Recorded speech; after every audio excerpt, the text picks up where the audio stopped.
ഞാൻ Thomas Alva Edison. അപ്പൊ അത് തോംസൺ.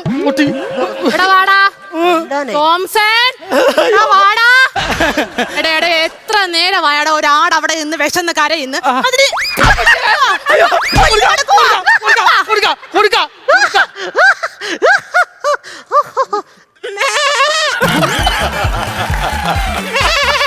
അയ്യോ കുഞ്ഞാട് എന്ത് സുന്ദരനായി.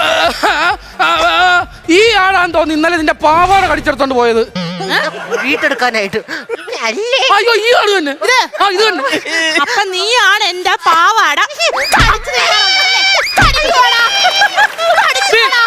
ഈ ആടാന്ന് തോന്നി നിന്റെ ചായ ബിസ്ക്കറ്റ് കട്ടെടുത്തത്.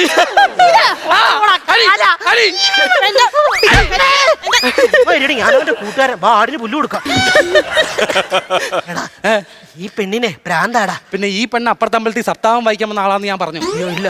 പിന്നെ എന്തുവാ എന്നാ മോളെ കാണിക്കണേ? സൂര്യനെ വെല്ലുവിളിക്കുക. ആ സീബ്രാലൈന്റെ നടുക്ക് എന്ന് വെല്ലുവിളിക്കും. എത്ര പാണ്ടിലോറ് വെറുതെ പോണെന്റെ ദൈവമേ.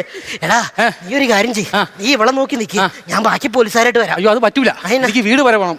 എന്റെ കാലിന് സുഖമില്ല. ഹായ് ഗൂഗിൾ മാപ്പ് വെരിക്കോസ് വൈ. എന്നാ മതിയോ? അവളെ പറയും കാര്യം മനസ്സിലാക്കണം. പാടെ പിന്നെ ഇവിടെ നിന്റെ വീട്ടില് നോർമൽ അല്ലാത്ത ആരെങ്കിലും ഉണ്ടോ?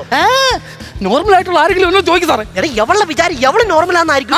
അപ്പൊ നമ്മളെ പോലുള്ള നോർമൽ ആയ ആൾക്കാർ നോർമൽ അല്ലെന്നായിരിക്കും അവള് ചിന്തിക്കണേ. അപ്പൊ നമുക്ക് നോർമൽ ആയ ആൾക്കാരെ കിട്ടണമെങ്കിൽ നോർമൽ അല്ലാത്ത ആൾക്കാരെ കുറിച്ച് ചോദിക്കണം. എനിക്ക് വട്ട് പിടിക്കുന്നത് താൻ നോർമൽ ആണോ? എന്റെ കല്യാണം കഴിഞ്ഞാണോടി? അല്ല, പക്ഷെ എന്നെ കെട്ടാൻ പോകുന്ന ആളെ കുറിച്ച് എനിക്ക് സങ്കല്പങ്ങളൊക്കെ ഉണ്ട്. നല്ലതാ. എന്താ നിന്റെ സങ്കല്പം? ഭൂമിയിലുള്ള ആളാകരുത്. എന്റെ അറിവിൽ ആരുമില്ല. എപ്പോഴും എന്നെ നോക്കി ചിരിക്കുന്ന ആളായിരിക്കണം. കിട്ടുകയും ചെയ്യും. ഉള്ള കാര്യ. എപ്പോഴും അവൈലബിൾ ആകാനും പാടില്ല. അങ്ങനെയാണെങ്കിൽ ഒരാളുണ്ട്, ചന്ദ്രൻ. സാറേ അത് ഈ പഞ്ചായത്തിലുള്ള വല്ലവരാണോ ഈ ചന്ദ്രൻ? എടാ മൊരതകത്തല്ലയാ, നീ ഇത് മെള്ളിട്ട് നോക്കിയാ ആ തെളിഞ്ഞിരിക്കുന്ന സ്ഥാനത്തിന്റെ പേരാണ് ചന്ദ്രൻ. അയ്യോ കൈ നിന്നിട്ട് കളിച്ചാണല്ലേ, സോറി. നീ കാണിക്കാൻ എന്റെ ഭാര്യ പറഞ്ഞ കിടന്നുറങ്ങാൻ എന്റെ തോക്ക് അവളെടുത്ത് ഒരു പ്രാവശ്യത്തെ ക്ഷമിക്കും, അടുത്ത തവണ നമുക്ക് പോയില്ലേ ഞാൻ ചെയ്യും കേട്ടോ. എന്റെ മോനെ സാറേ എന്റെ ജോലിയൊക്കെ പോയി, ഞാൻ ഈ നാട് വിട്ട് പോവാൻ പോവാ. നിന്റെ ജോലി എങ്ങനെയാ പോയത്? അയ്യോ സാറിന് അറിയാവോ? ഇല്ല. ഞാനൊരു അംഗനവാടി ടീച്ചറാ. നല്ല കാര്യ. അവിടുത്തെ കുഞ്ഞുങ്ങളുടെ കരച്ചിന് മാറ്റിയ അവരെന്റെ ജോലി എന്ന് പറഞ്ഞു വിട്ട്. അയ്യോ നല്ലൊരു കാര്യം ചെയ്തതിന് ആ കൊച്ചിനെ പറഞ്ഞു വിട്ടോ. എങ്ങനെയാ മക്കള് കരച്ചിൽ മാറ്റിയേ?